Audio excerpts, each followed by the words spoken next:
WordCamp US is starting next week, and I thought this would be a good opportunity to show you how we can add the WordCamp event into EventKoi. So we can start out at events, and here's the events list. And we're just going to go ahead and click on add event. So let's give it a name. So we'll start with consecutive days and then move on to increasingly more complex ways of doing things. So to begin with, WordCamp US starts on the 26th, 8 a.m. and ends on Friday. And like, if you can see, one thing cool is that you can just kind of type in the numbers and it works. Okay, so that's consecutive days. So let's go ahead and add some location details. So we've got physical location. Let's add that. And we'll head over here.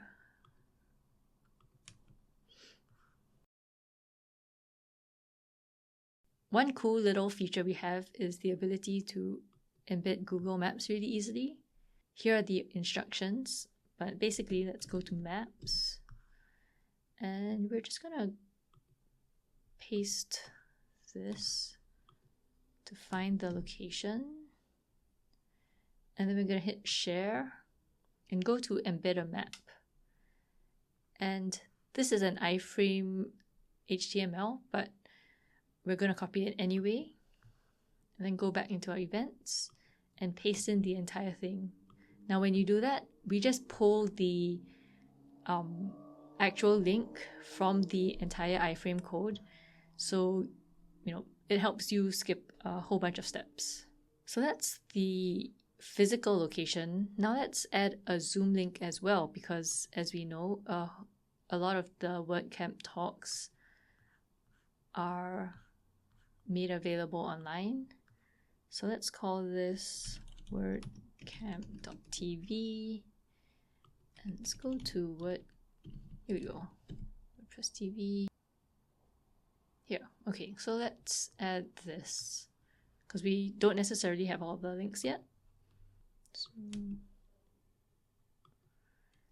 join us on WordCamp.tv. Great. So now we have a physical location as well as an online location. We're going to add a header image next. And for the event description, let's just put this. All right, so let's save draft and publish. And if we preview, this is what we have. So we've got, this is our event page, August 26 to August 29, Oregon Convention Center. We've got the link to WordCamp TV, and we've also got the map. This is just the default WordPress 2025 theme. And we can also see it in the default calendar.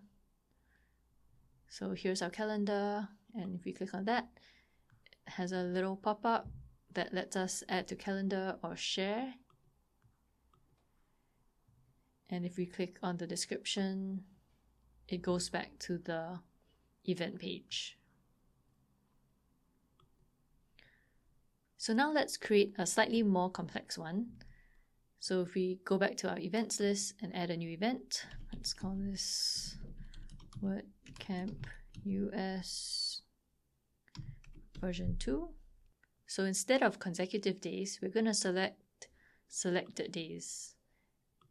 And this lets us set different times, different start and end times to multiple days. So in this case, we know it's 8 a.m. ends at 5 p.m. Okay, then let's add the next day, 27 August. Wednesday starts at 9 and ends at 5. So 9 to 5.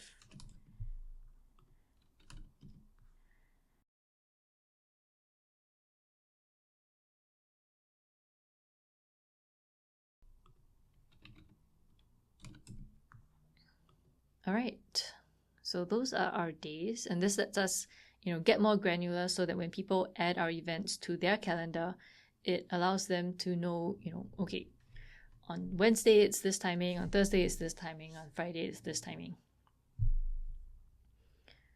So same thing, let's add the physical location.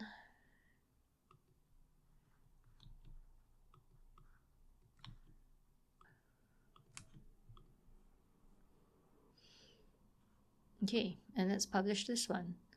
So if you check out the event time and date this time, you'll see multiple different days, each with their own start and end time. And then if we head into the default calendar, you'll see that it appears as individual days, each with its own time. But when you click on the day itself, it brings you back to the overall event page. So again, this is really useful if you want to save certain days to your calendar, but not all of the days. Maybe you're only attending 1 or 2 days, and it also gives you a level of detail which you didn't have with the consecutive days feature. And finally, we're going to do it all over again. Add event, WordCamp US, and let's do version 3 this time. So for the previous 2 events, we did standard events and we did consecutive and selected days. This time we are going to do recurring events, and we're going to set the date for 26 August. So let's do it 8 a.m., 5 p.m. And we're going to set it to repeat every day and end after 4 events. So we're happy with this daily 4 events starting on 26 August. So we're just going to go down, do the exact same thing again.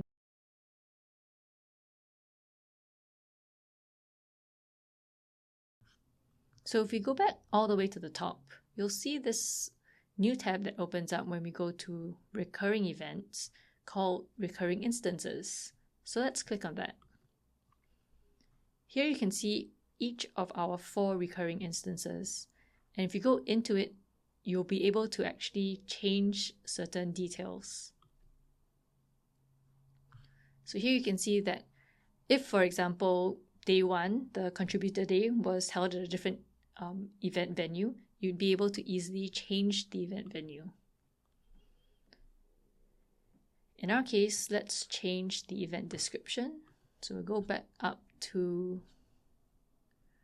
contributor day, and maybe we'll just copy this entire section and make that the event description instead.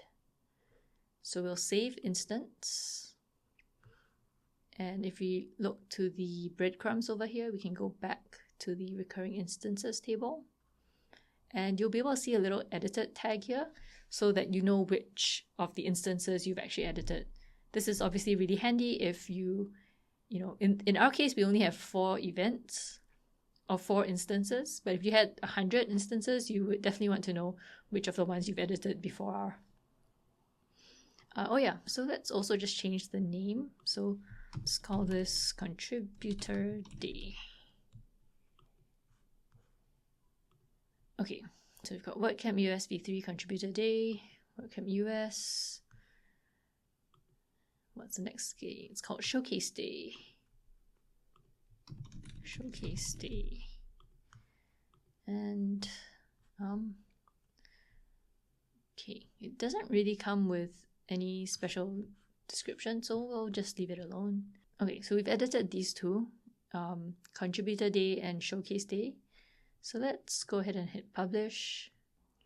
Okay, so when you hit preview, it takes you to the very first instance, and it shows you this is August 26.